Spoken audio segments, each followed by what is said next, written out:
భారత్ పాకిస్తాన్ మధ్య తలెత్తిన ఉద్రిక్తతల నేపథ్యంలో వారి వద్ద ఉన్న వైమానిక రక్షణ వ్యవస్థలైన S-400 HQ-9లను పోల్చడం చాలా ముఖ్యం. S-400 దూర పరిధి ఖచ్చితత్వం, సామర్థ్యం HQ-9 కంటే ఎక్కువగా ఉన్నాయని సమాచారం. India S-400 versus Pakistan HQ-9 మధ్య తేడా ఏంటి? రెండు డిఫెన్స్ సిస్టమ్స్ లో ఏది పవర్ఫుల్? పూర్తి వివరాలు ఈ వీడియోలో చూద్దాం.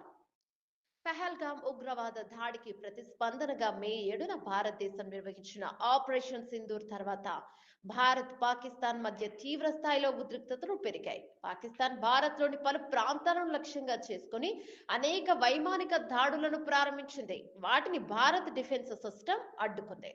వెంటనే ప్రతి దాడి కూడా ప్రారంభించింది. కరాచీ పోర్టుపై దాడి చేసినట్లు సమాచారం. అయితే పాకిస్తాన్ మన దేశంపై ప్రయోగించిన క్షిపణులను, డ్రోన్లను మన విజయవంతంగా అడ్డుకోవడానికి అధునాతన S-400 వైమానిక రక్షణ వ్యవస్థ అత్యద్భుతంగా పనిచేస్తుంది. ఈ సిస్టమ్ ను మనం రష్యా నుంచి భారత్ కొనుగోలు చేస్తుంది. అయితే మన దగ్గర ఉన్నట్లే పాకిస్తాన్ వద్ద కూడా HQ-9 అనే డిఫెన్స్ సిస్టమ్ ఉంది. మరి భారత్ S-400, పాకిస్తాన్ HQ-9లలో ఏది పవర్ఫుల్, ఏది ఎంత సామర్థ్యం కలిగి ఉందో ఇప్పుడు తెలుసుకుందాం.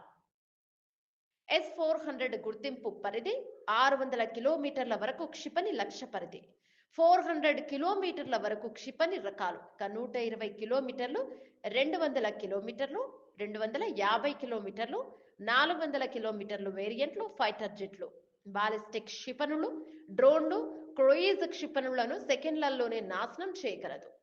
ప్రతి స్క్వాడ్రన్ లో లాంచర్లు, రాడార్లు, కమాండ్ సెంటర్లు, సహాయక వాహనాలతో కూడిన 16 వాహనాలు ఉంటాయి.